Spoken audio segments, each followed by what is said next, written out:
Lucas capítulo 5, de 33 a 38, eu vou ler na Nova Almeida atualizada.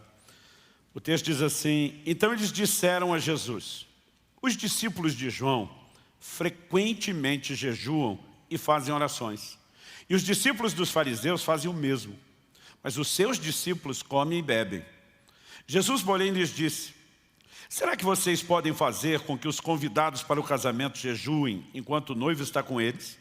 No entanto, virão dias em que o noivo lhes será tirado, e então, naqueles dias, eles vão jejuar. Também lhes contou uma parábola: ninguém tira um pedaço de uma roupa nova para colocar sobre roupa velha, pois se o fizer, rasgará a roupa nova. E além disso, o remendo da roupa nova não combinará com a roupa velha. E ninguém põe vinho novo em odres velhos, porque se fizer isso, o vinho novo romperá os odres, o vinho se derramará e os odres se estragarão. Pelo contrário, o vinho novo deve ser posto em odres novos. Meu Deus, mais uma vez contamos com a Tua graça, com a ação do Teu Espírito Santo. Confessamos nossa limitação e incapacidade, tanto em comunicar como em receber a Tua palavra de nós mesmos, mas é por isso que confiamos no Senhor.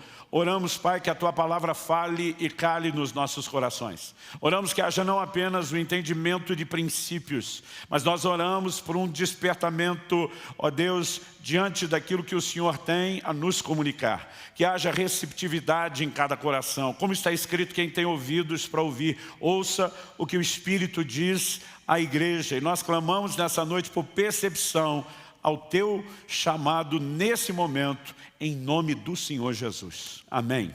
Amém.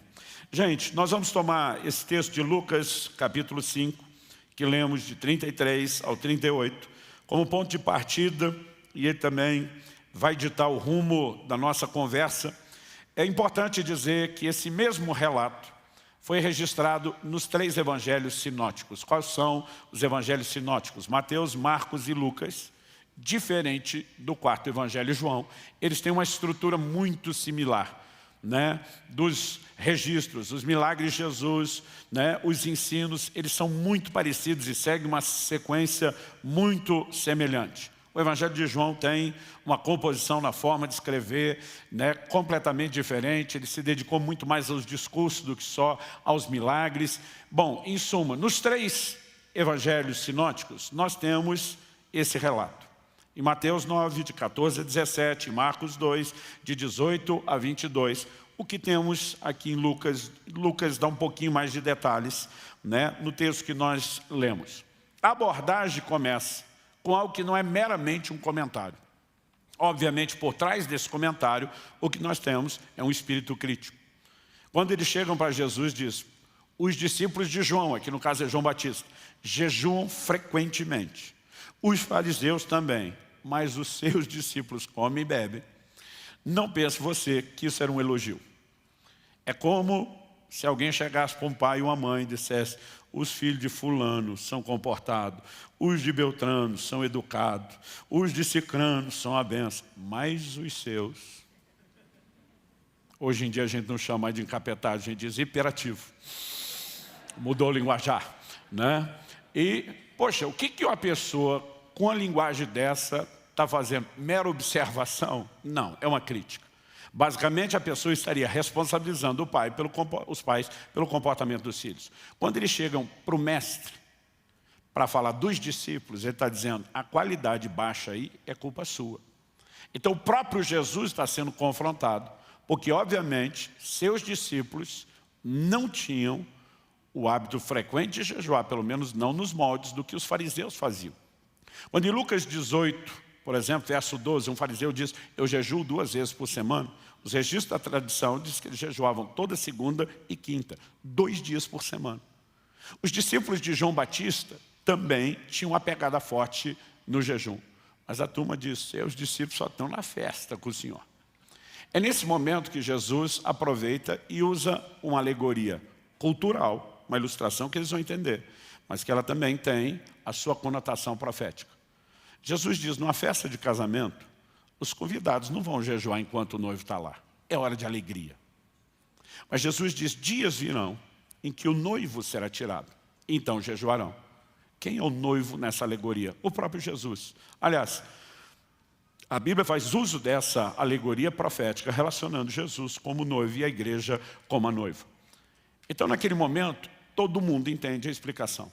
A celebração de um casamento, a festa, era algo muito importante, esperando o sagrado para eles. Agora, quando Jesus diz, dias virão em que jejuarão, ele está dizendo que isso iria acontecer quando? Quando o noivo fosse tirado. Durante muito tempo eu usei esse texto para falar a respeito do jejum no Novo Testamento.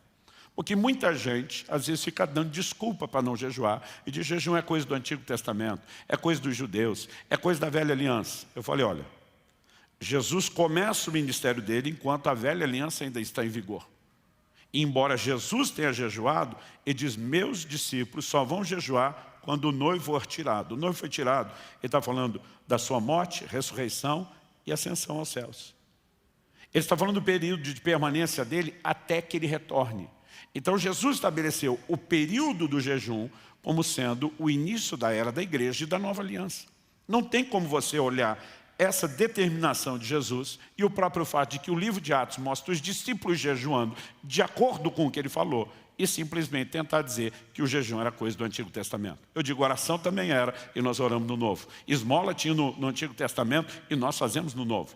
A questão não é se estava lá, não existe nenhum ensino que o restrinja a vida do judeu da antiga aliança, mas pelo contrário, nós sabemos, e nessas semanas eu tenho falado bastante sobre isso, nós sabemos que Jesus disse, quando jejuardes, Mateus 6,18, ninguém orienta outra pessoa a fazer alguma coisa se ele não espera que aquela pessoa faça. Não há motivo para orientar como fazer se não for fazer. Agora, nesse texto, o Senhor Jesus nos dá duas respostas iniciais bem claras. A primeira diz respeito ao que fazer, jejuar. A segunda resposta diz respeito a quando. Ele diz, meus discípulos ainda não estão nessa prática, mas depois que eu for embora, essa turma vai se comprometer com o jejum. Mas o que eu quero te apresentar hoje é a perspectiva da gente enxergar uma terceira resposta, que ela está mais relacionada ao porquê. Jesus já disse o que fazer jejuar, ele disse quando faríamos, durante toda a era da igreja, enquanto o noivo está ausente, até que ele volte. Quando voltar, nós vamos para as bodas com ele, festa, e não vai ter jejum mais. A sua oportunidade de jejuar é agora. Mas a pergunta é, será que tem um porquê? E antes de trabalhar o porquê, eu gostaria de dizer que eu e você não precisamos entender o porquê para poder fazer o que ele espera que a gente faça. Em Marcos 4:26, Jesus diz que o reino de Deus é semelhante a um homem que planta uma semente e ela brota sem ele saber como. Uma semente não brota, não germina, pelo tanto de conhecimento que quem plantou tem sobre germinação. Pode ser um engenheiro agrônomo, com várias especializações específicas na área de germinação, plantando a semente. Ou pode ser alguém como eu e você, que somos leigos. A semente não vai brotar pelo tanto de conhecimento que a gente tem do processo. Ela vai brotar simplesmente porque foi plantada. Em outras palavras, eu e você não precisamos entender toda a mecânica do jejum. Nós só precisamos praticá-lo. Quem está entendendo, diga amém.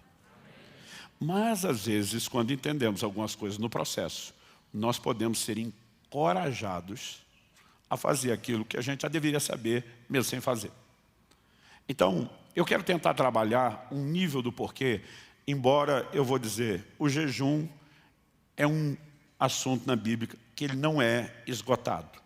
E eu acredito que nós estamos vivendo um tempo onde Deus quer trazer um nível de entendimento como nós nunca tivemos. Na virada do ano agora, eu estava voltando com a família de São Paulo, era dia 28 de dezembro, e nós tínhamos passado o Natal com toda a família para o lado de lá, mas queríamos estar aqui em Curitiba no culto da virada. Enquanto voltava, o Espírito Santo falou comigo. Eu tinha reservado a virada do ano, as primeiras semanas, para ficar trancado, produzindo conteúdo, principalmente digital, gravando cursos, essas coisas. E o Espírito Santo falou comigo, para tudo o que você planejou. Ele não tinha me deixado fazer agendas, então eu pensei, enquanto eu estou quieto em casa, vou trabalhar dessa forma. Ele me disse, para tudo. Sua prioridade e dedicação nas próximas semanas. Você vai estudar o jejum como você nunca fez na sua vida. E o Espírito Santo falou comigo, e você vai escrever a respeito do assunto. Então, faz aí de 3 a quase 4 semanas que eu estou mergulhado no assunto. Praticamente quase todos os dias, salvo raras exceções. Um dia como hoje, né, foi muito pouco meu contato com o assunto e o material.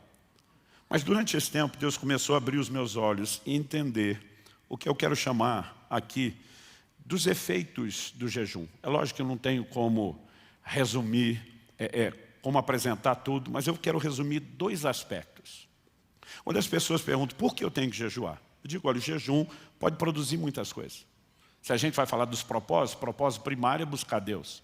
Propósito secundário, nós temos vários desdobramentos. Na Bíblia você vai encontrar gente jejuando por consagração e gente jejuando por arrependimento.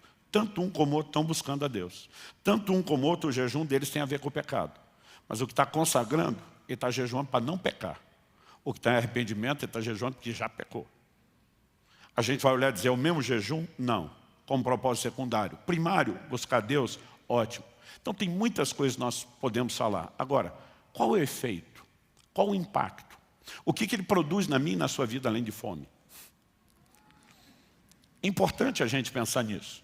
Então eu quero falar de 2 aspectos. O primeiro tem a ver com hoje, o agora, o tempo que eu e você vivemos e a nossa vida pessoal com Deus.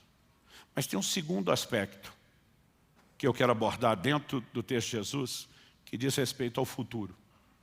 Quando Jesus responde, naqueles dias eles vão jejuar, o assunto não parou aí.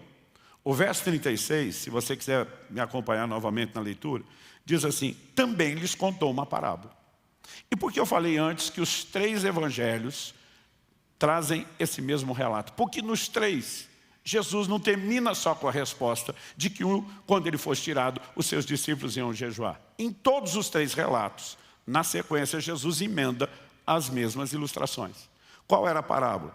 Ele diz, ninguém tira um pedaço de uma roupa nova para colocar sobre a roupa velha.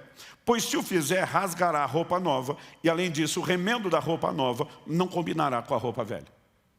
O que Jesus está falando a partir de agora, e é um assunto que está ligado ao jejum, você não pode, na perspectiva da hermenêutica, da interpretação bíblica, trabalhar ele apenas sozinho, ainda que você possa tirar do contexto e ver algo abrangente, não pode desconectar. Jesus está continuando o assunto do jejum. Agora, o que Jesus vai dizer é o seguinte, roupa na Bíblia fala da condição do homem diante de Deus. Desde Gênesis, quando peca, se vê nu, o homem tenta resolver o problema das vestes da sua maneira, Deus resolve de outra, até Apocalipse, falando das vestes lavadas no sangue do Cordeiro. Veste fala da condição do homem diante de Deus. Quando Jesus vem pregar o Evangelho, que começa com arrependimento, ele está dizendo, sua condição não presta, está ruim. E essa condição tem que ser mudada. E o Evangelho traz mudança e transformação. Então, a condição do homem é comparada à roupa. Agora Jesus está dizendo, você está aí com a sua roupa velha. É o seu estilo de vida, o seu comportamento, o seu estado. Eu estou te oferecendo uma roupagem nova, uma nova condição. Deus está dizendo, Jesus está dizendo, o novo de Deus não pode ser mesclado e adaptado no velho que você tem na sua vida. Quando Jesus diz, ninguém faz, ele não está falando de impossibilidade, ele está falando de bom senso. Vamos pensar com a mentalidade daquela época. Roupa hoje, gente, se tornou um artigo tão acessível comparado ao que era na história, que a gente diz que é quase descartável. Se você decidir não viver de marca e grife, você tem acesso a coisa muito barata. E muitas vezes, mesmo quando você está olhando para o seu guarda-roupa e reclamando que não tem o que vestir, você tem que lembrar que nem Salomão, em toda a sua glória, teve um guarda-roupa como o seu. Tenta pensar na simplicidade da vida que os discípulos de Jesus tinham. Ele diz, quando vocês for pregar, não leva uma segunda túnica. Os caras com a roupa do corpo. E na Bíblia você vai ver isso. Quando os gibeonitas chegam para Josué e dizem, quando nós saímos da terra de onde viemos, as roupas eram novas. Olha o estado. O cara ia dormindo no caminho, no relento, no chão, lavava a roupa enquanto tomava banho no rio, saía secando no corpo. E elas iam se acabando. E tinha pessoas que não tinham outra peça. Aí o camarada está lá com a roupa velha, rasgada, e alguém oferece uma nova. Qual a solução? Troca. Simples assim. Descarta essa sua velha, abraça a nova, problema resolvido. Agora, diante dessa solução tão acessível, Jesus diz, ninguém, porque seria estupidez fazer diferente, ninguém vai dizer, não preciso da roupa nova toda. Porque eu tenho uma roupa, o problema é que tem uns buracos. Então eu só preciso cortar uns pedaços da nova para preencher minha velha. Jesus falou, se fizer isso, não tem como se adequar o novo no velho. E ele vai estragar o novo. O que é que eu e você precisamos entender? A lição é simples. A obra nova de Deus não se recebe numa estrutura velha de vida. Quem está entendendo, diga amém. Aí ele reforça com um segundo exemplo, coisa que Jesus fazia bastante na sua didática. Ele diz, ninguém, e de novo ninguém não é impossibilidade, é sensatez, coloca vinho novo em odres velhos. O que era o odre? Uma bolsa de couro. Por que o suco de uva, que é o chamado vinho novo, no Velho Testamento, você vai ler expressões como o mosto e o vinho. O vinho já é fermentado, o mosto é o suco de uva ou uma baixa fermentação, que o processo só começou. No grego eles não tinham a distinção de palavra. Então vinho novo, o suco de uva, que ainda não fermentou. Vinho velho, o suco que já passou pela fermentação.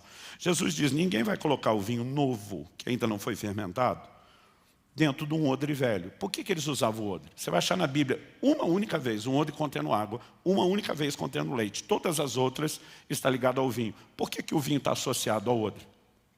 Porque como ele passaria pelo processo de fermentação, eles colocavam, você vai encontrar na Bíblia água num jarro de barro, numa talha de pedra. Mas por que o odre está associado ao vinho?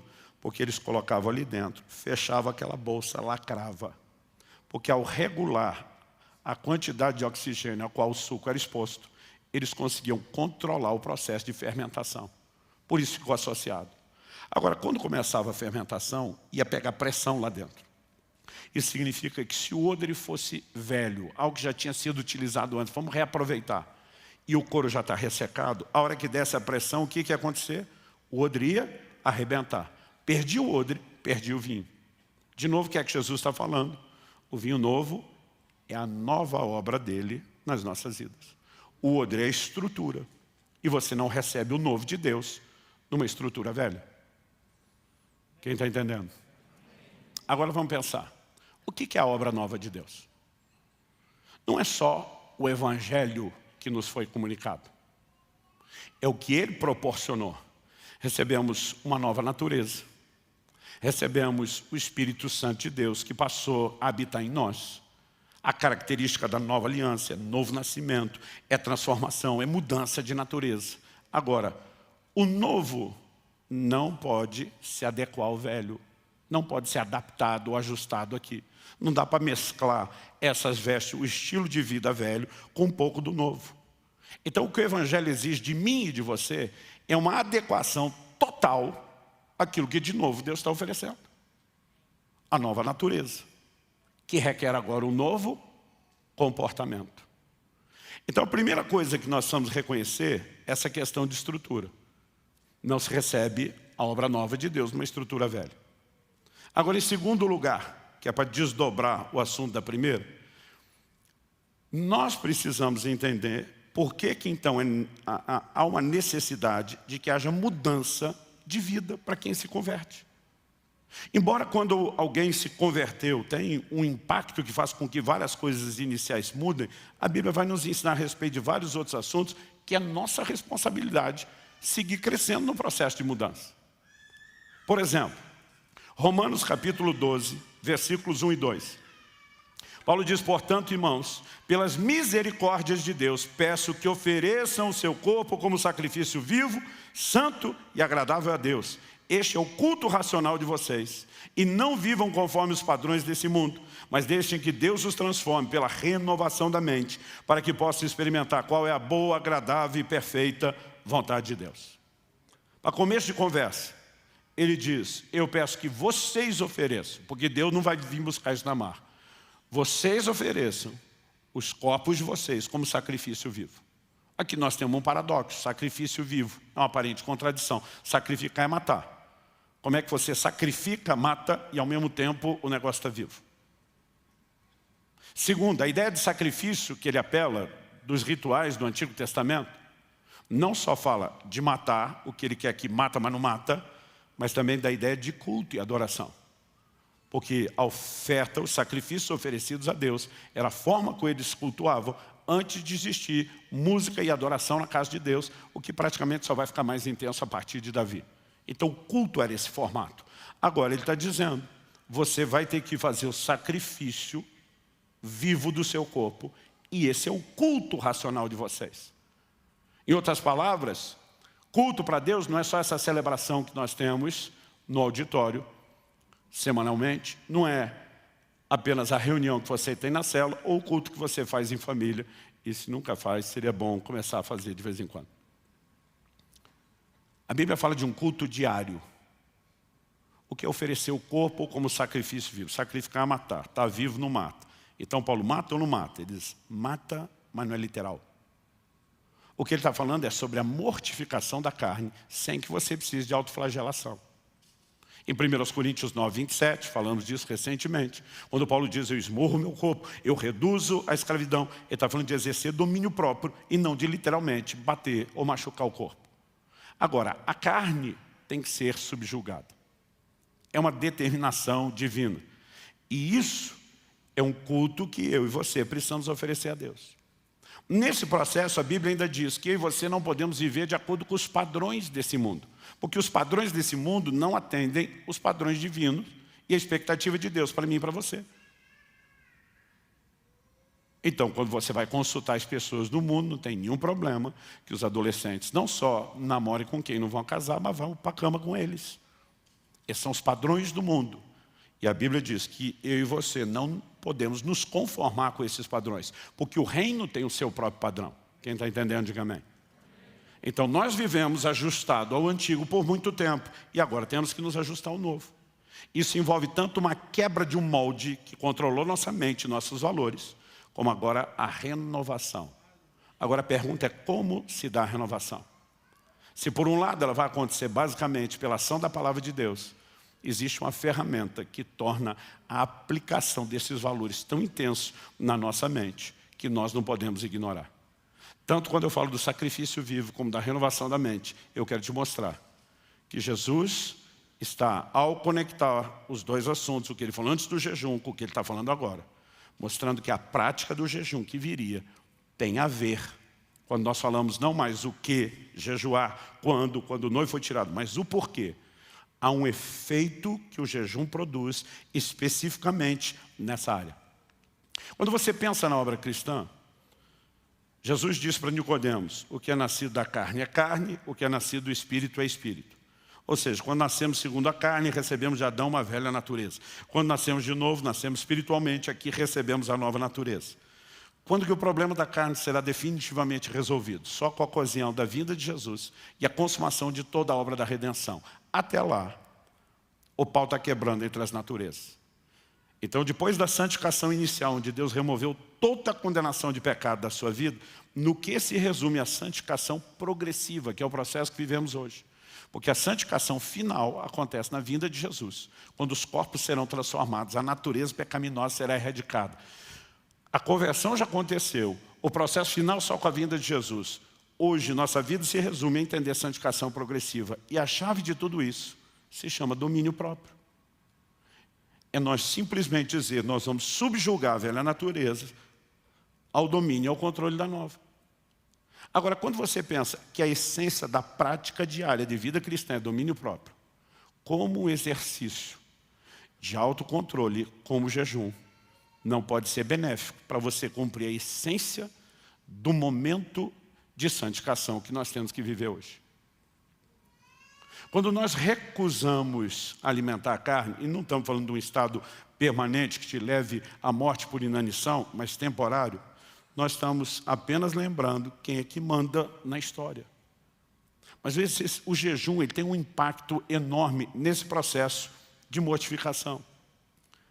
Quando nós falamos de não receber a coisa nova de Deus na estrutura velha, a Bíblia vai falar sobre isso o tempo todo. Então, por exemplo, um texto que já citamos nas semanas anteriores aqui. Gálatas 5, 16 e 17. falando de mudança de estrutura relacionada ao nosso estilo de vida. Digo, porém, o seguinte: vivam no Espírito e vocês jamais satisfarão os desejos da carne. Porque a carne luta contra o Espírito luta contra a carne, porque são opostos entre si, para que não façam o que querem. No meio dessa briga, Deus está dizendo: você vai escolher andar no Espírito, para jamais dar lugar àquele. Efésios capítulo 4, versos 22 a 24, outro texto que já citei nas semanas anteriores. Quanto à maneira antiga de viver, que está falando de comportamento, vocês foram instruídos a deixar de lado a velha natureza, que se corrompe segundo desejos enganosos, a se deixar renovar no espírito do entendimento de vocês e a se revestir da nova natureza, criada segundo Deus, em justiça e retidão procedentes da verdade. As traduções mais antigas, em vez de velha e nova natureza, diz a se despir do velho homem. O antigo comportamento, velho homem, é tratado como essa roupa velha e a se vestir da nova natureza, a roupa que o Senhor oferece.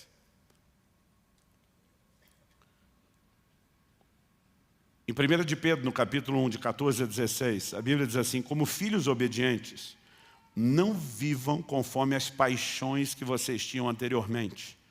O que ele está dizendo? Não dá para receber o Evangelho novo de Deus na estrutura de comportamento e desejos que vocês alimentavam antes. São coisas incompatíveis. Ele continua e diz assim: pelo contrário, assim como é santo aquele que o chamou, sejam santos vocês também em todo o vosso procedimento. Outras versões dizem em tudo o que fizerem. Porque está escrito: sejam santos porque eu sou santo. Então ele diz: abandona o comportamento antigo, adequa um novo comportamento que tem a ver com a santidade de Deus e a natureza de Deus. Toda essa mudança de comportamento é responsabilidade nossa. Agora, como nós conseguimos implementar isso na prática? Há uma frase que eu repito sempre, pretendo fazer isso por muito tempo. Ouvi ela de Valnice Milhomens, não sei se foi a irmã Valnice que criou, mas eu ouvi muito na adolescência, eu memorizei e ainda repito. Ela dizia assim: a carne não converte, tem que ir para a cruz. E vou te dizer, tem que ir todo santo dia, não é de vez em quando. E a Bíblia fala a respeito desse processo de mortificação em Colossenses 3, de 5 a 10. Portanto, façam morrer tudo o que pertence à natureza terrena. Tudo, não é para deixar nenhum pedaço dessa roupa velha. O texto diz assim: imoralidade sexual, impureza, paixões, maus desejos, a avareza, que é a idolatria. Por causa dessas coisas é que vem a ira de Deus sobre os filhos da desobediência.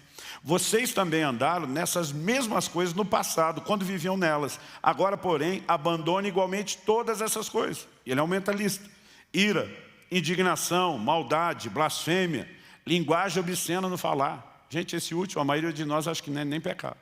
Porque o que eu vejo de crente antigo falando palavrão é um negócio assustador. A sua linguagem é parte do comportamento que tem que mudar. E não estamos falando meramente de regras a serem cumpridas. Estamos falando de estrutura. Não dá para viver, colocar o novo de Deus na velha estrutura. Se você tentar viver o novo de Deus com o mix da sua velha estrutura, o que é que vai acontecer? Vai dar ruim. Jesus diz: o odre arrebenta, o vinho se perde. Todas as pessoas que tentam viver o novo de Deus com a velha estrutura, eles botam prazo de validade do Evangelho que receberam. É só questão de tempo. Vão fracassar na fé. Vão ter problema. Não vão conseguir viver de forma vitoriosa. E Deus não chamou nenhum de nós para ficar no meio do caminho. Deus nos chamou para chegar lá. E nós vamos chegar lá. Em nome de Jesus. Amém? Aí ele diz assim: não mintam uns aos outros, uma vez que vocês se despiram da velha natureza com as suas práticas e se revestiram da nova natureza, que se renova para pleno conhecimento, segundo a imagem daquele que o criou. Então, o que a Bíblia está dizendo é que o que me foi provisionado no plano espiritual, velha natureza sendo descartada, a nova sendo recebida no sentido de domínio, eu preciso materializar isso por meio de um comportamento. Obviamente, aí você não fomos chamados a conseguir isso no esforço da carne. A graça de Deus está à nossa disposição, o Espírito Santo está à nossa disposição. Agora, nós temos ferramentas e disciplinas que muitas vezes não usamos. Por exemplo, uma pessoa que gasta mais tempo lendo a Bíblia, isso não a torna melhor do que ninguém, nem merecedora de nada. mas a torna muito mais sensível às verdades de Deus, a ponto dessas verdades impactarem sua vida. Um crente que ora mais não é melhor aos olhos de Deus do que o que ora menos, mas a consciência espiritual de quem ora mais, inevitavelmente vai ser maior. O jejum não pode ser visto na prática cristã como uma moeda de troca. Barganha, eu dou isso para Deus e em troca o Senhor olha e diz, estou impressionado com você, com o seu esforço. Tem muita gente que usa a expressão, tem que pagar o preço, pagar o preço. Que é um preço para se dedicar, ninguém se nega. Mas muitas vezes nós falamos de um jeito que parece que o preço que Jesus pagou para garantir não é suficiente. Então a gente vai lá e dá um acréscimo. Isso não é verdade. Como eu e você acessamos as coisas de Deus? A Bíblia diz que é pela graça mediante a fé. É com a salvação e tudo que vem com ela. Então o jejum não me faz merecedor de nada. O jejum também não muda Deus. Ele não vai ser um Deus melhor porque eu jejuei. O jejum não muda as promessas de Deus. Elas não serão mais verdadeiras porque eu jejuei. Então, qual a mudança do jejum? O jejum nos muda. Ele nos torna mais conscientes da bondade de Deus, que talvez a gente não se apercebeu. Ele nos torna mais conscientes da realidade das promessas de uma maneira que talvez nós não discernimos. E ele também ajuda a quebrar a estrutura velha de vida. Quando Jesus está falando que é importante jejuar, e ele diz que não dá para adequar o novo ao velho, obviamente ele fez uma relação, uma conexão de que o jejum tem um poder para quebrar a velha estrutura de vida. Agora a pergunta a ser feita é, de quanto jejum nós estamos falando aqui? Porque a conversa começa com uma abordagem. Os discípulos de João Batista jejuam frequentemente. Os fariseus também. Os fariseus jejuavam 2 vezes por semana. A frequência razoável. 2 dias por semana. Já comentei aqui que numa enquete que eu fiz recentemente no Instagram, 59% dos crentes nunca fizeram um jejum de 24 horas na vida, nenhum. Outro dia eu falei com falei, meu amigo, você está vivendo uma situação que você precisa jejuar. Falei, pastor, jejuei uma vez, não funcionou. Falei, eu também, fui na academia uma vez, não funcionou, não fiquei maromba. Sabe que conversa é essa? Não pinguei a água no ferro e não enferrujou. Não acontece depressa. Mas vai expondo ele à umidade continuamente, a ferrugem vai aparecer. O problema é que a gente nunca faz, às vezes mal faz, nem entendeu direito. E se não tiver resultado imediato, não funciona. Meu amigo, deixa eu te dizer uma coisa. Se Jesus disse que o jejum é importante para produzir resultado, acabou a conversa, não tem mais o que discutir. Se ele falou, está falado. E se a gente não entender, e se a gente não souber explicar, nós vamos acreditar no que ele falou e ponto final. Eu não preciso entender como é que a semente germina, eu só preciso plantar. Eu não preciso entender toda a dinâmica do jejum, eu só preciso jejuar. Mas se eu souber que tem um efeito que ajuda a mudar a estrutura, para que o novo não seja desperdiçado, mesmo que eu não entenda todos os detalhes de como isso funciona, eu já tenho uma empolgação extra para fazer aquilo que eu já deveria ter feito. Quem está entendendo, diga amém. O segundo aspecto do jejum, eu desdobrei meus primeiros pontos para falar quase de uma coisa só. Ele diz respeito a um outro ponto dessa conversa de Jesus. Jesus diz, olha, o jejum não é para esse momento que eu estou com eles. Mas quando o noivo for tirado, se começa a jejuar. Jesus não está falando só naqueles primeiros dias que eu fui embora. Durante toda a sua ausência, até o seu retorno, espera-se que o jejum seja praticado.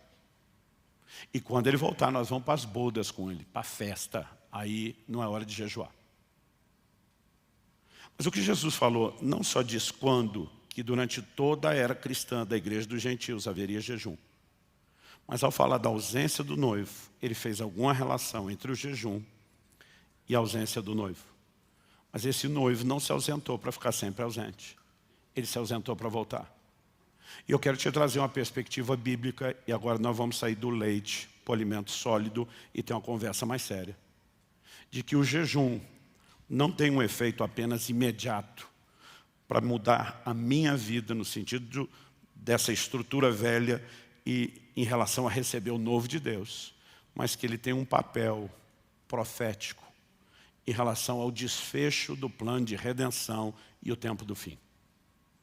Então me permita agora fazer uma construção aqui com você passo a passo. Além da alusão que Jesus já fez do jejum relacionado à ausência do noivo. Em Atos, no capítulo 3, dos versículos 19 a 21, o apóstolo Pedro, que junto com João tinham curado um paralítico, tem uma oportunidade de pregar o evangelho, e eles estão pregando o evangelho com autoridade.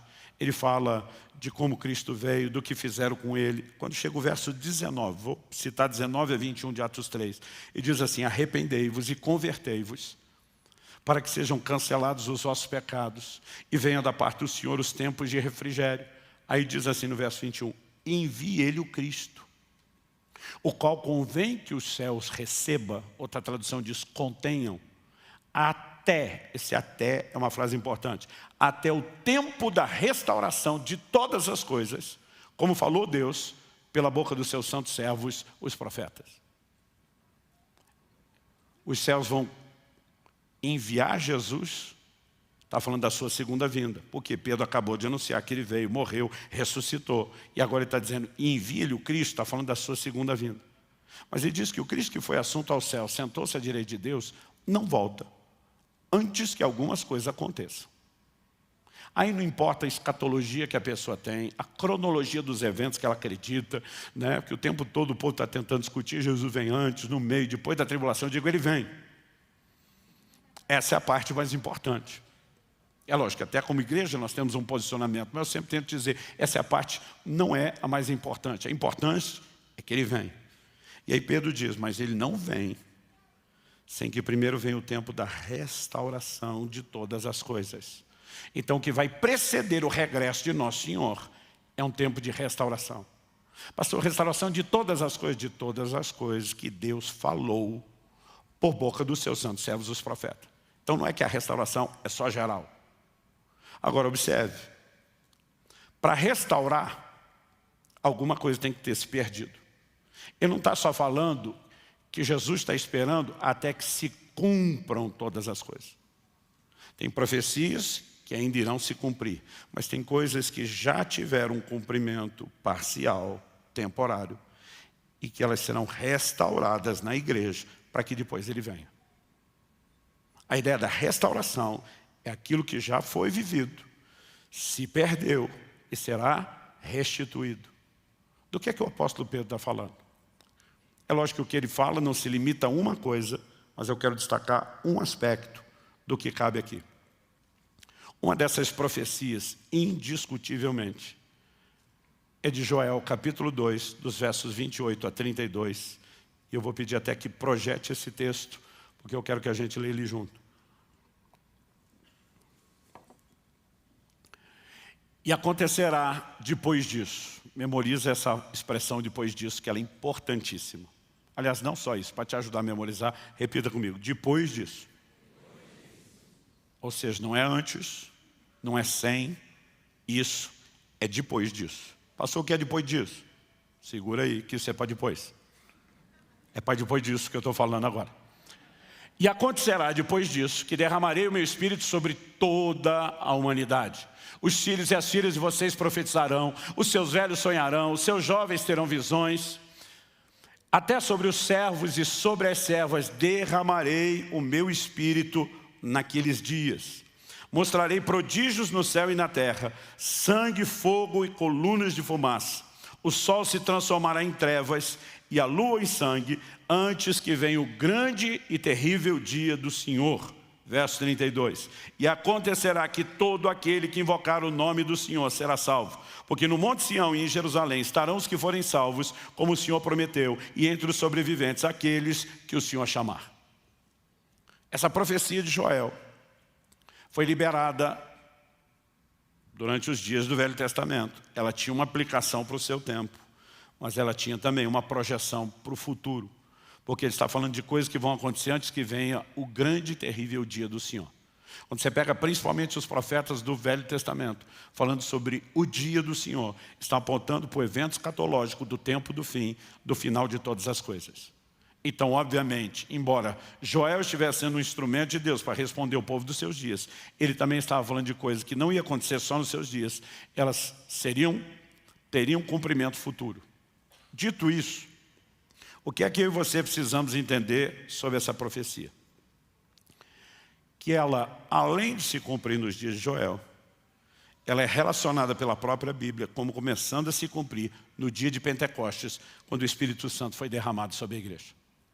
Em Atos, no capítulo 2, nós lemos que ao cumprir-se o dia de Pentecostes, estavam todos reunidos no mesmo lugar. E de repente ouviu-se o barulho como que de um vento impetuoso.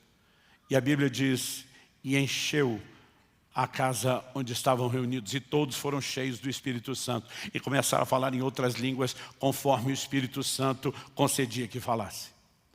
Esse evento chamou a atenção de muita gente em Jerusalém, especialmente porque muitos deles, ao falarem em línguas pelo Espírito Santo, falaram na línguas de outras pessoas, e isso trouxe um impacto, chamou a atenção de muita gente. O apóstolo Pedro se levanta para explicar, porque virou tumulto e confusão. Em Atos 2, eu vou ler do versículo 15 ao 21. Pedro diz assim, esses homens não estão bêbados como vocês estão pensando, porque são apenas 9 horas da manhã. Tipo, ninguém começa a encher a cara essa hora. Ele usa um argumento cultural. Ele diz assim, mas o que está acontecendo é o que foi dito por meio do profeta Joel. E acontecerá nos últimos dias, diz Deus, que derramarei do meu Espírito sobre toda a humanidade. Muitas versões mais antigas dizem sobre toda a carne. Os filhos e as filhas de vocês profetizarão, os seus jovens terão visões, os seus velhos sonharão, até sobre os meus servos e sobre as minhas servas derramarei o meu Espírito naqueles dias e profetizarão. Mostrarei prodígios em cima no céu, sinais embaixo na terra, sangue, fogo, nuvens de fumaça. O sol se transformará em trevas, a lua em sangue, antes que venha o grande e glorioso dia do Senhor. E acontecerá que todo aquele que invocar o nome do Senhor será salvo. Salvo pouquíssimas variações de palavras. Nós temos Pedro citando o cumprimento da profecia de Joel. Ele está dizendo que o que Joel profetizou não se limitava aos seus dias. Porque Deus diz, e acontecerá que nos últimos dias, então ele estava falando para frente. Lá em Joel não tem expressão últimos dias. Agora Pedro está falando pelo Espírito Santo, que é a profecia para os últimos dias. Ou seja, ela não é só para o começo da história da igreja. Ela começa aqui. Mas ela ainda vai terminar do lado de cá. Então ela começa tendo um cumprimento imediato nos dias de Joel. Ela se cumpre centenas de anos depois, no dia de Pentecostes. Mas ela ainda tem cumprimento futuro. Quem está entendendo, diga amém. Segunda coisa que eu e você precisamos entender. Quando Joel começa a profetizar sobre o derramar do Espírito Santo, ele anuncia não só o derramar do Espírito, mas ele faz menção de alguns sinais. Ele diz, o sol se transformará em trevas e a lua em sangue. A pergunta é, isso se cumpriu nos dias de Joel? Não. Isso se cumpriu nos dias de Pentecoste? Não. Por que não? Porque essa parte não iria se cumprir nos dias de Joel, nem no início da era da igreja. Esses são sinais que a Bíblia relaciona com o momento da vinda de Jesus Cristo. Então, forçosamente, essa profecia de Joel tem que ter cumprimento posterior. Como sabemos, são sinais do tempo do fim. Jesus, em Mateus no capítulo 24, no verso 29, diz, logo em seguida a tribulação daqueles dias, está falando da grande tribulação, o sol escurecerá e a lua não dará a sua claridade. As estrelas cairão do firmamento e os poderes dos céus serão abalados. Então aparecerá no céu o sinal do Filho do Homem. Todos os povos da terra se lamentarão e verão o Filho do Homem vindo sobre as nuvens do céu com poder e grande glória. Ele diz, a hora que o sol escurecer e a luz transformar em sangue, pode saber, eu estou na cara do gol. Eu estou chegando. Olha o que João, no livro do Apocalipse, diz sobre a tribulação. Vi quando o cordeiro quebrou o sexto selo. Houve um grande terremoto e o sol se tornou negro como pano de saco feito de crina.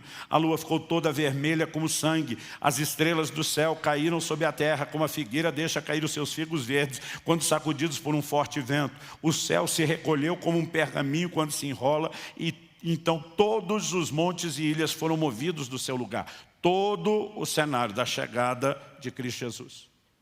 Então o que Joel falou não é só para os seus dias, nem só para o começo da igreja, mas é para o tempo do fim. Mas como teve momentos de cumprimento e depois aquilo que se cumpriu sumiu, é necessária a restauração, a volta, o retorno daquilo que foi dito pela boca dos profetas antes que Jesus volte. Em Atos 19, o texto que eu li de 3 a 21, na verdade no verso 21, a NVI, em vez de dizer é necessário que os céus contenham, segurem, retenham Jesus, são as variações, traduziu assim, é necessário que ele permaneça no céu, até que chegue o tempo em que Deus restaurará todas as coisas, como diz por meio dos seus profetas. Então, forçosamente, para que Jesus venha, primeiro a restauração do que foi dito pelos profetas tem que acontecer. Então, vamos voltar no que foi dito pelos profetas. Aqui, quando Joel, lá no capítulo 2, está anunciando que Deus vai derramar do seu Espírito, ele começa a falar do derramar do Espírito no verso 28. Existe um contexto e um pano de fundo que não pode ser ignorado. No versículo 23 de Joel, capítulo 2, a Bíblia diz assim, filhos de Sião, alegrem-se e exultem no Senhor seu Deus, porque Ele lhes dará chuvas em justa medida, fará descer como no passado as primeiras e as últimas chuvas. Você deve conhecer o texto, o versículo seguinte, então as eiras se encherão de trigo. Do que Joel está falando? Ele está falando para um povo que está vivendo crise, inclusive natural, material. Ele está dizendo que está faltando mantimento, mas Deus vai devolver a chuva, como foi nos tempos antigos. Deus vai dar em justa medida. O que é medida? Deus criou ciclos de chuva e os agricultores sabem que tem que se adaptar e se ajustar a eles. Ele diz, ele vai dar em justa medida as primeiras e as últimas chuvas. As traduções antigas dizem a chuva temporã e a serúdia. Do que ele está falando? Existia um momento certo, quando as chuvas estavam reguladas, e ela preparava a terra para uma semeadura. Não só tornava fácil o trabalho de arar, mas melhorava a condição do solo para colher a semente que germinaria. Depois, existia um tempo que durava alguns meses sem chuva. Mas então vinham as últimas chuvas, porque eram chamadas de primeiras e últimas. Não é só pela ordem, mas as primeiras preparavam a semeadura. As últimas, elas eram necessárias antes da colheita.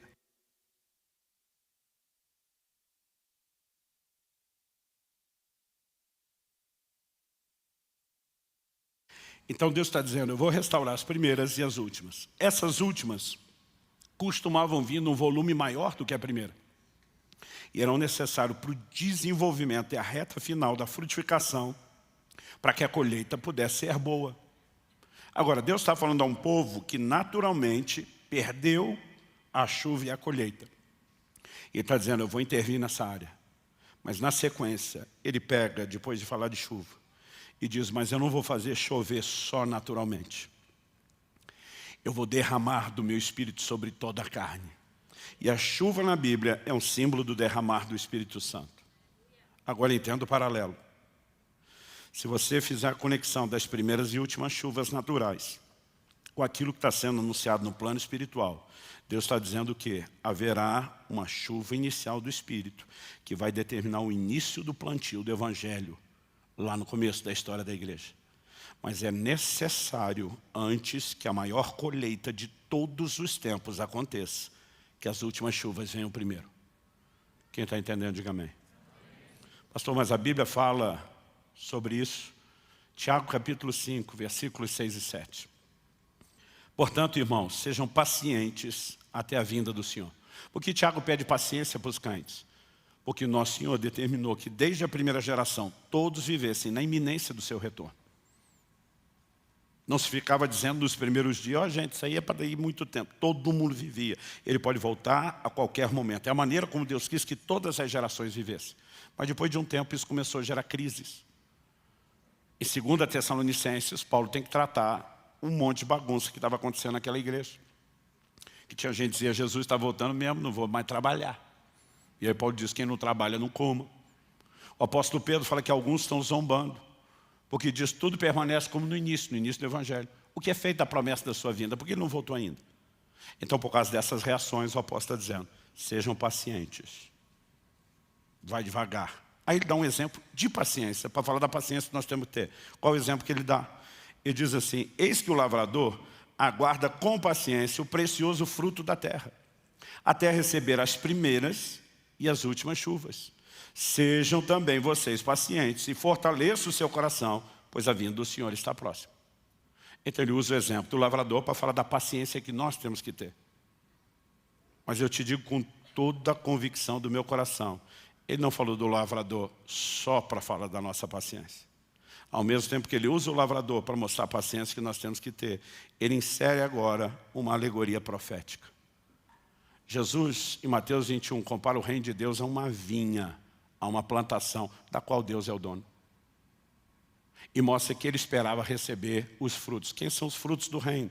Nós, os que nos convertemos e fomos alcançados pelo Evangelho. Quem é o lavrador?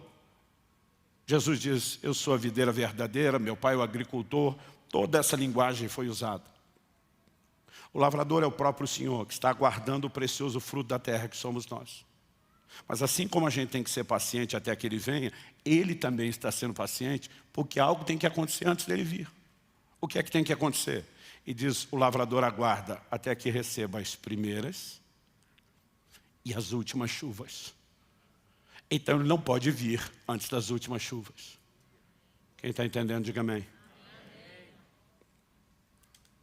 Pastor, por que o senhor está falando da restauração? Isso não está acontecendo há 2000 anos? Não. Quando a igreja entra no segundo século, as manifestações do Espírito começam a minguar e desaparecer. Não necessariamente porque Deus não queria, mas a igreja foi comprometendo aquilo que deveria ser uma busca intensa de coração, vai se transformando em rituais. E ao longo de séculos, até quem estuda a história na perspectiva secular, sabe que existe um período de 1000 anos na história da igreja, que é chamado de o período das trevas. E aí você tem entre mais ou menos o ano 500 até 1500 essa fase. Há 500 anos atrás, começa o chamado movimento histórico da Reforma Protestante. A Reforma começou a nos fazer voltar a doutrinas que tínhamos no início e que não poderíamos ter aberto mão. Mas junto com a Reforma, não veio avivamento no sentido das manifestações do Espírito Santo. E durante séculos foram poucas, remotas as experiências com as manifestações do Espírito Santo e dos dons. E se tornou tão ausente por tanto tempo da igreja que muitos formularam uma doutrina do cessacionismo dos dons. Não é mais para o nosso tempo, era só para os dias do livro de Atos. Mas na virada do século XIX para o XX, o movimento pentecostal irrompeu e espalhou pelo mundo todo como fogo espalha em capim seco.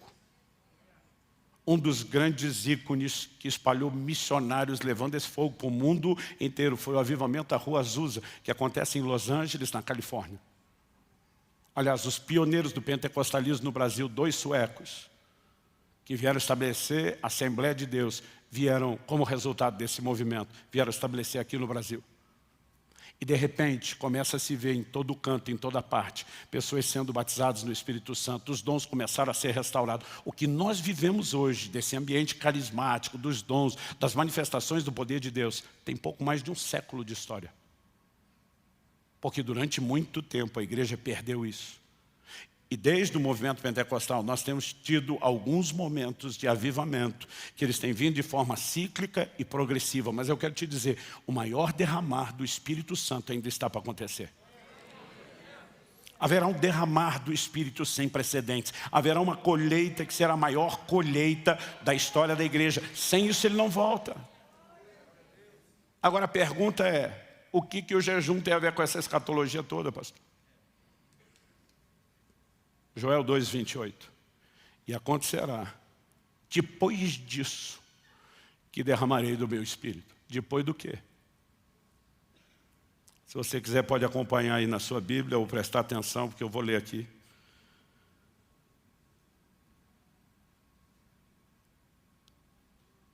Eu vou ler do versículo 12 ao 17 de Joel 2.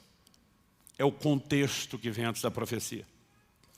Ainda assim, agora mesmo, diz o Senhor, convertam-se a mim de todo o coração, com jejuns, com choro e com pranto. Rasguem o coração e não suas roupas. Convertam-se ao Senhor seu Deus, porque Ele é bondoso e compassivo, tardio em irar-se, grande misericórdia. Muda de ideia quanto ao mal que havia anunciado. Quem sabe se Ele não se voltará, mudará de ideia. E ao passar deixe uma bênção para que vocês possam trazer ofertas de cereais e libações ao Senhor seu Deus. Aí Joel prossegue dizendo, toquem a trombeta em Sião, proclamem um santo jejum, convoquem uma reunião solene, reúnam o povo, santifiquem a congregação, congreguem os anciãos, reúnam as crianças e os que mamam no peito, que o noivo saia do seu quarto, a noiva dos seus aposentos, que os sacerdotes, ministros do Senhor chorem entre o pórtico e o altar e orem, poupa o teu povo, ó Senhor, e não faças da tua herança um objeto de deboche e de zombaria entre as nações, porque onde dizer entre os povos, onde está o Deus deles? A nação de Israel como povo de Deus está falida, está quebrada espiritualmente. Deus está dizendo, galera, para tudo, para de viver focado em vocês. Venham para o tempo de santificação, de arrependimento, de jejum, de consagração. Não existe um avivamento na Bíblia e na história que não foi precedido de um mover de arrependimento, santificação. Não existe. Aí Deus diz, e acontecerá que depois disso derramarei do meu Espírito. Ele está dizendo, se vocês não pararem para se santificar, para jejuar, para se consagrar, não vão passar para o próximo nível, é depois disso. Agora, se para cumprir, essa profecia tem 3 momentos de cumprimento. Os dias de Joel, os dias de Pentecostes, no início da história da igreja, e vai se cumprir de novo no tempo do fim. Se para cumprir no primeiro, tinha que ter jejum, proclame o santo jejum. Se para cumprir aqui, tinha que ter dedicação e oração. Aí nós simplesmente achamos que do lado de cá é automático, e que aqui não tem depois disso. Então deixa eu te dizer algo. Haverá um despertamento de Deus, sem precedentes, para mobilizações de jejuns volumosos, expressivos em todo o mundo nos próximos anos. Talvez como nunca se viu. Por quê? Porque essa é parte de uma preparação. Pastor, o senhor está dizendo que eu tenho que jejuar para Jesus poder voltar. Não, nós precisamos, por meio do jejum, entrar num lugar onde haja o derramamento do Espírito. E o derramamento do Espírito tem que acontecer para Jesus voltar. Nós não podemos mera e simplesmente ignorar essas verdades, essas declarações. Quando eu olho para as Escrituras, existe temor no meu coração. Por quê? Há advertências de Cristo muito específicas sobre a necessidade de se manter alerta no tempo do fim. Deixa eu ler para você Mateus 24, de 36 a 44. Falando sobre sua vinda, Jesus diz, mas a respeito daquele dia e hora, ninguém sabe, nem os anjos do céu, nem o Filho, senão o Pai. Pois assim como foi nos dias de Noé, agora vem um paralelo, assim será também a vinda do Filho do Homem. Pois assim como nos dias anteriores ao dilúvio, agora preste atenção, comiam, bebiam, casavam-se, davam-se em casamento, até o dia em que Noé entrou na arca e não perceberam, até que veio o dilúvio e os levou a todos. Assim será também a vinda do Filho do Homem. Jesus está dizendo, no tempo precederá a minha vinda, nós vamos ter uma réplica dos dias de Noé. Não é só a imoralidade propagada como nunca antes. Mas Deus diz, as pessoas vão estar tão entretidas, comendo, bebendo, casando, dando em casamento, que vão perder a percepção espiritual. Pastor, o senhor está querendo dizer que é errado comer, beber, casar e dar em casamento? Não, além de fazer tudo isso, se nós não tivéssemos feito, a gente não tinha sobrevivido até hoje. Se não comer e beber permanentemente, nós vamos morrer. Se não tiver casamento, não vai ter procriação. E não adianta procriar se os nossos filhos não comer e beber. O texto não está proibindo comer e beber. Ele está falando de uma atenção tão demasiada que valoriza a festa, o deleite, a família, o que usufrui, aquilo que é terreno, a ponto de perder a conexão com o que é espiritual. Esse vai ser o molde do que vai estar acontecendo do lado de fora, para quem vai perder o bonde. Mas para mim e para você, que estamos decididos a não perder, não vai ser tempo de comer, beber e viver como se fosse apenas para aquilo que é terreno natural. O tempo do fim vai requerer de nós um nível de abstinência, de dedicação, oração, de percepção espiritual. Quem está entendendo aí, diga amém. Aí Jesus, depois de falar disso, então assim será também a vinda do Filho do Homem, e diz, então 2 estarão no campo, um será levado, o outro será deixado. 2 mulheres estarão trabalhando no moinho, uma será levada e outra será deixada. Não resta dúvida que muita gente vai perder. Ele diz, portanto, vigiem, porque vocês não sabem em que dia virá o Senhor de vocês. Porém, considere isso, se o pai de família soubesse a que hora viria o ladrão, vigiaria e não deixaria que sua casa fosse arrombada. Por isso, estejam também vocês preparados, porque o Filho do Homem virá a hora em que vocês menos esperam. Não é a semelhança das virgens, alguém dá notícia, está chegando e correr preparado depois. E diz, permaneça pronto. Gente, eu fico assustado. Nós tivemos uma série de livros e vídeos que fizeram um sucesso absurdo correndo por aí. O que fazer se você não for arrebatado? O tempo todo Jesus manda vigiar para você não perder. Agora eles estão dizendo o que fazer se perder. Que é justificativa para não vigiar? Eu não acredito em hipótese nenhuma que um crente que perdeu o arrebatamento vai ter direito à repescagem. Aquelas 5 virgens que foram arrumar óleo depois vieram bater na porta. Agora nós estamos prontos. E diz, não vos conheço. A porta estava fechada, não abriu para mais ninguém.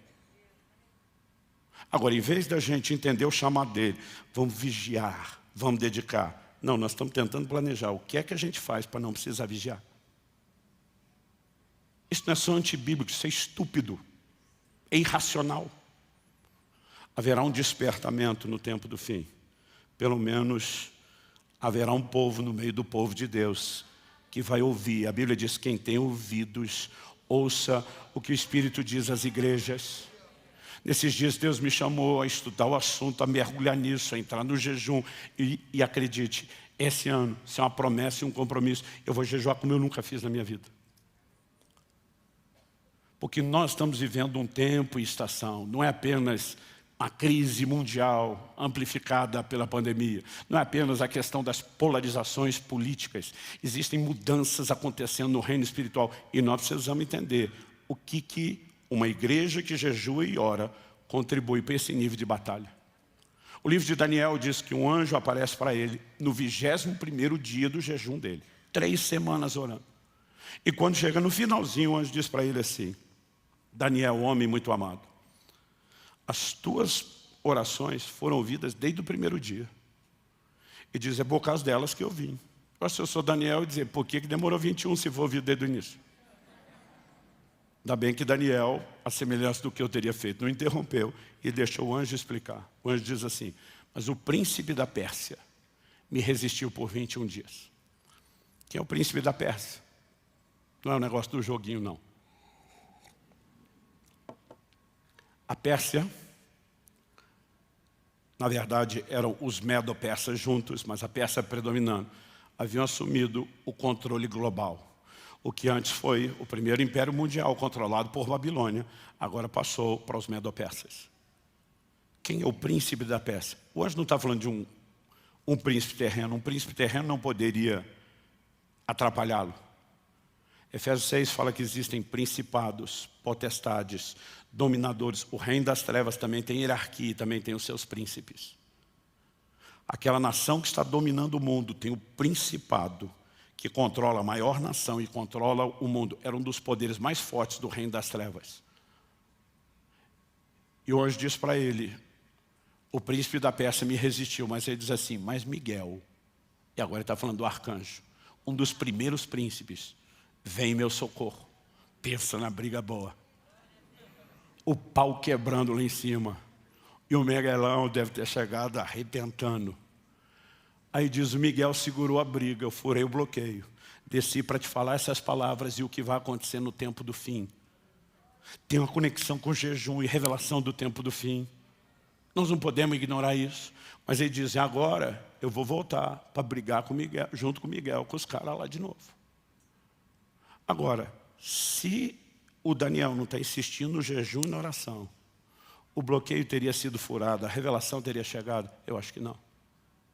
Nós não temos noção do peso das orações de jejum que a igreja faz. Em 2018, o Espírito Santo falou comigo, existe mais em jogo em relação à sua nação do que você imagina. E foi quando Deus me chamou para um jejum de 40 dias. Sabe, nós precisamos entender, há um cenário se formando, e eu não estou falando mero e simplesmente daquilo que é natural. Deus também está fazendo uma movimentação no reino do Espírito. O diabo está tentando fazer a dele, e eu quero me unir a um exército que Deus está chamando e convocando para ter uma cultura, uma disciplina de jejum.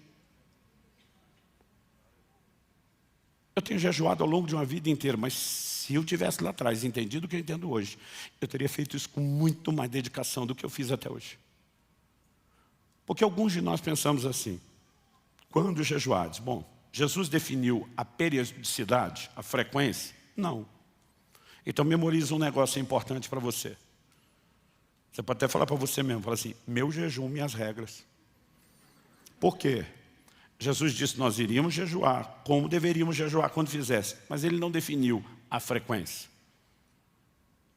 Alguns zelosos de resgatar o que a igreja tinha no seu início, você pega Didaquê, o mais antigo dos catecismos cristãos, é datado mais ou menos do ano 70 da era cristã, do primeiro século. Os caras orientavam o novo convertido que ia batizar, a se batizar em jejum. O batizando e o batizador, os dois jejuavam. Eles orientavam esses crentes dizendo, você vai observar 2 dias de jejum por semana. Mas para não jejuar no mesmo dia dos hipócritas, que eram os fariseus, que jejuavam às segundas e quintas, ele disse, vocês vão fazer as quartas e as sextas. Gente, imagina uma cultura dessa, em que o novo convertido já começa jejuando para batizar, jejuando 2 vezes por semana. Eles não tinham imposição de mãos, estabelecimento de ministério, envio de missionários sem jejum. Um dia desse eu falei, Deus, a maioria dos caras que nós botamos a mão na cabeça não é nem jejuando. Não no momento. E nós precisamos resgatar essas coisas. Quem está entendendo, diga amém. Agora eu não estou dizendo Wesley, zeloso, de puxa, se os crentes faziam isso, por que nós não vamos fazer? Ele começou a ser rigoroso no início do metodismo. E ele não ordenava um pastor metodista ao ministério que não jejuasse toda quarta e sexta. Agora a verdade é que eu não posso criar uma regra para vocês. Porque Jesus não definiu periodicidade. Então você decide quanto em quanto tempo você faz. Ele também não definiu a duração. Pastor, qual a duração do jejum? Seu jejum, suas regras. A menos que o Espírito Santo te peça algo, a decisão é sua. Mas a Bíblia fala de jejum de 1 dia, fala de jejum de 3 dias, fala de jejum de 7 dias, fala de jejum de 14, fala de jejum de 21 e fala de 40. Pastor, tem jejum que dura menos de 1 dia? Tem. Pelo menos 2, eu lembro de cabeça agora. Tanto Josué como Davi, a Bíblia diz que eles jejuaram até o final da tarde. Até o final da tarde, às vezes, dá um trote, uma enganada na gente, porque o que hoje é nossa meia-noite era o final da tarde, era quando o dia virava para eles. E às vezes eu lia e pensava, jejuou até o fim do dia. Só que no caso dos dois, Josué e Davi, eles começaram a jejuar depois de receber uma notícia, já durante o dia. Ou seja, não tinha jejum antes. Em algum momento do dia eles pararam de comer e ficaram até o fim do dia. Aí de vez em quando você vê uns fariseus por aí, se não fez de 24 horas não valeu. Eu fico surpreso com a determinação de alguns de criar regras. Já vi gente falando para o outro, se botar uma bala na boca quebrou o jejum. Se alguém te falar isso, fala, meu jejum, minhas regras. Então eu contei para vocês semana passada que eu comecei meu primeiro jejum, pulei uma refeição. De repente, você nunca fez, começa devagar. Daqui a pouco você vai descobrir que à medida que se dedica, eu consigo pular 2, eu consigo pular as 3. Depois de me exercitar em vários jejuns de 1 dia, eu falei, vou para o 2º, vou para o 3º. Por anos, eu não passava de 7. Porque eu dizia para mim mesmo, não quero ficar batendo recorde. Então eu lembro de uma vez que eu fiz 7 dias, quebrei com uma refeição e emendei mais 7. E eu dizia, não quero simplesmente ficar quebrando recorde. Foi 2 de 7, não 1 de 14. Mas depois o tempo foi passando, Deus foi me chamando para jejuns maiores. 8, 9, 10. E eu lembro, quando eu consegui fazer alguns de 2 semanas, eu estava feliz. Em 2008, me acendeu um negócio no coração. Eu fiz um de 3 semanas. Mas eu lembro que Deus me corrigiu pouco tempo depois, dizendo que você está valorizando mais a performance do que a mim. Eu achei que ele estava falando mal do jejum, parei de jejuar. Por 10 anos não fiz jejum longo. Em 2018 eu estava pregando até que nada mais importe, no nosso outro prédio. Enquanto eu estava pregando, eu contei a história. Olha, nós tivemos uma experiência, foi lá naquela sala que hoje as crianças usam, numa reunião de líderes. Deus fez isso. E à medida que eu lembrava aquela experiência, a manifestação que nós tivemos da glória de Deus, aquilo me emocionava. Eu estava emocionado, contando a pregação. E o Espírito Santo falou comigo na hora que eu pregava. A experiência só aconteceu por causa do jejum. Eu levei um susto. Às vezes acontece eu conversar com ele no meio da pregação. Eu falei para Deus dentro de mim, achei que aquele jejum não valeu nada. O Senhor me disse, eu corrigi sua motivação. Eu não disse que ele não valeu. E foi naquela hora, naquele instante, debaixo daquele impacto que eu entendi. E agora com a motivação certa, você vai para o de 40. Assustador, até você fazer o primeiro. A Kelly orava por mim todo dia. Preguei 46 vezes em 40 dias. Todo dia ela ligava, você está bem? Eu dizia, eu estou bem, meu amor. Mas você está bem mesmo? Estou bem. E no outro dia, agora, continuo bem. Se mudar alguma coisa, eu te aviso. Quando eu fiz o segundo, ela já não tinha a mesma preocupação. Deus está nos chamando para um tempo. E eu não estou dizendo que vocês tenham que fazer jejuns longos. Eu estou dizendo que hoje eu começo a olhar para trás. E eu vejo que dos momentos mais decisivos, momentos de preparação, momentos de transição, o como Deus tem dito, isso tem mais expressão do que você imagina. Então não, eu não consigo te explicar tudo o que eu queria sobre o mistério do jejum, mas eu estou convencido de que Deus está nos chamando a um tempo de entrega e rendição como nós nunca fizemos. Quando Deus falou para mim, para tudo no fim do ano, e vai estudar, escrever sobre o jejum, eu sabia que Ele não queria que eu só estudasse e escrevesse. Eu já imaginei, sem lhe falar nada, comecei, fiz 7 dias de 24 horas, quebrava todo dia. Aí de vez em quando me fala, não pastor, é que o senhor é treinado, para mim que é a primeira vez é difícil. Falei, você está enganado com esse negócio de treinado. Falei, a menos que você viva de uma alimentação altamente saudável e regrada, toda hora que você vai começar é difícil. Eu dizia para aquele, todo dia daqueles 7, eu dizia, parece que eu não vou conseguir jejuar 24 horas, parece que eu desaprendi nada. A gente precisa do processo de desintoxicação. E acredite, quebrando uma por dia, eu ainda amenizei, mas também prolonguei. Depois disso, 3 dias de detox. Durante esse tempo, tomando carvão vegetal, que ajuda a limpeza. Aí a coisa começa a ficar mais fácil. E durante esse tempo, onde eu comecei a mergulhar no assunto do jejum, jejuando, eu comecei a ter um entendimento, e eu acredito que hoje eu falo pelo Espírito de Deus.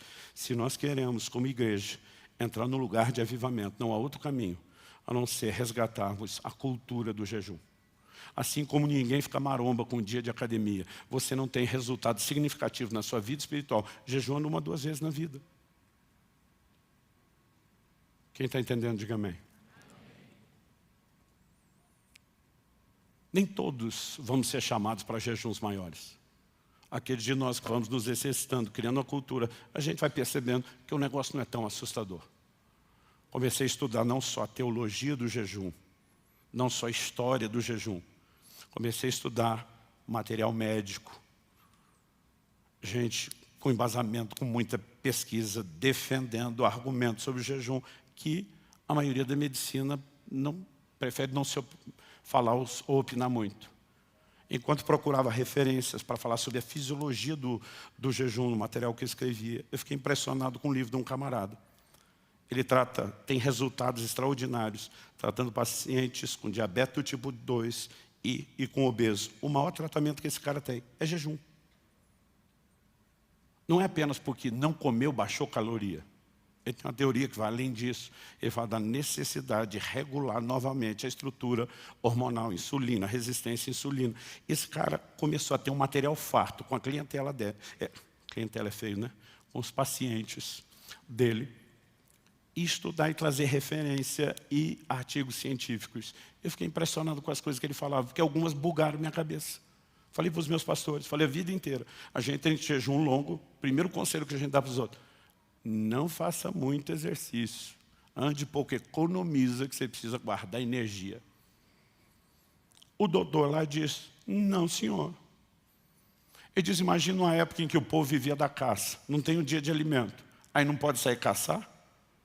É a hora que você precisa de energia. Ele falou, a adrenalina sobe no jejum, justamente para que você possa ter atividade, mesmo tirando energia da reserva de gordura. E aquele cara defende que se faça exercício durante o jejum prolongado, inclusive de resistência e força. Nos meus 2 primeiros dias do detox, eu tinha feito exercício pesado para transpirar e ajudar. Eu tenho um personal da igreja aqui que me acompanha, tem sido uma bênção na minha vida. Aí eu falei para ele, agora nós vamos dar um tempo. Só Jesus sabe quando eu volto, porque entrei num jejum. Aí eu li aquele negócio, falei para Deus, posso testar meu jejum, minhas regras, mesmo que o Senhor fale outra coisa? Quero fazer um laboratório, cada um tem que descobrir os limites do seu corpo. E eu senti paz. Comecei a treinar no 10º dia, só na água. 1h30 de treino pesado. Me sentia melhor do que quando treinava comendo. Domingo passado foi meu teste. Quando termino o 4º culto, eu vou ser honesto com vocês. Eu fico sorrindo para todo mundo que conversa comigo aqui. Mas Deus sabe o estado que a gente termina o 4º culto no domingo. Dá um desânimo. Domingo passado, eu estava no 13º dia de jejum. Eu preguei os 2 cultos da manhã. Eu treinei 1h30 pesado, musculação, mais meia hora de cardio. Depois 2 horas de treino, vincaria os cultos e estava melhor do que nunca. Existe uma coisa que a ciência chama de homeostase. O organismo se adapta.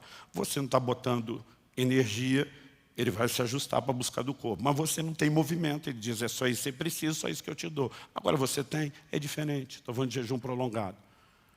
Nós podemos viver atividades que nós nem imaginamos. Ah, pastor, não tem que orar o tempo todo. Tá bom, fica 40 dias orando 24 horas por dia sem dormir. Em jejuns prolongados, você vai ter que dividir. Vai ter um alto nível de dedicação à oração, mas não necessariamente seu jejum, suas regras. O que eu só estou falando é para a gente tentar quebrar paradigmas. Não é esse bicho-papão que parece. É possível. Eu não ia falar nada disso antes, mas eu tenho sentido, porque eu tenho conversado com os nossos pastores ali o tempo todo. A turma diz, pastor, quando a gente ficar sabendo, dá gás. Entrei no meu 21º dia. E não devo parar antes dos 40. E só Deus sabe o que vem depois dos 40. Talvez emenda um outro de Daniel e um outro de alguma coisa. Eu li uma frase de Stephen Neufeld, há um tempo atrás, não sei onde, e ela mexeu comigo.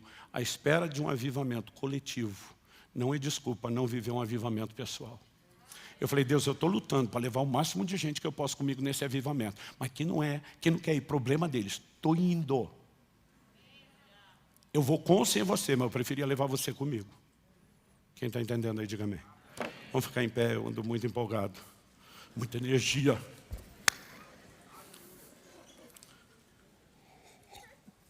Dá para projetar lá? Do dia 4 ao 24 de fevereiro, estamos fazendo uma convocação, uma mobilização para a igreja, para termos 21 dias de jejum.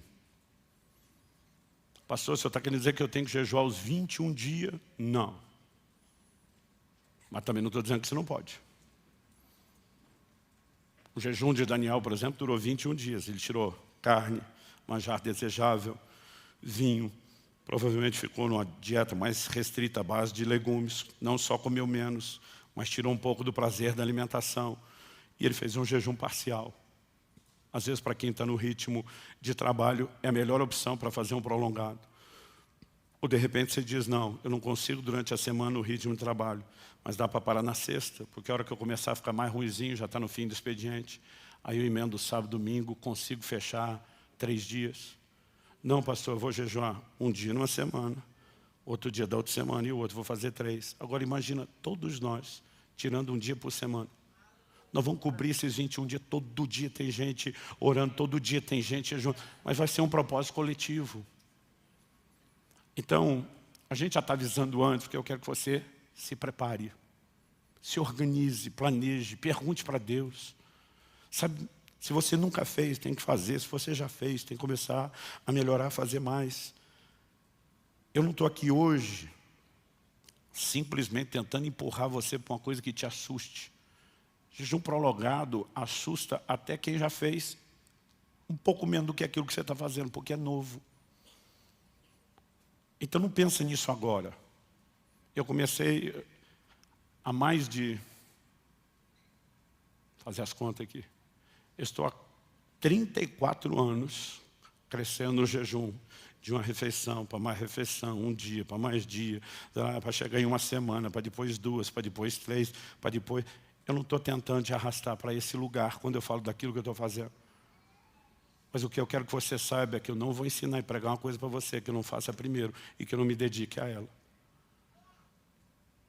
E que como eu vou me jogar com tudo nisso, porque eu creio que Deus está nos chamando de uma forma diferenciada, eu vou corresponder. Eu quero que você saiba, eu vou estar aqui para te lembrar o tempo todo. Que é uma cultura de jejum a ser vivida. Honestamente, se eu voltasse 30 anos atrás, o jejum teria sido algo ainda muito mais intenso na minha vida, pelo menos em termos de frequência. Esse ano tivemos uma conversa lá em casa. Que tal separar pelo menos um dia por semana? Porque às vezes a gente faz um jejum longo, depois entre o longo e o outro não vai nada. E nós fechamos um acordo, dissemos, pelo menos até tanto tempo, toda quarta-feira, está separado, está reservado.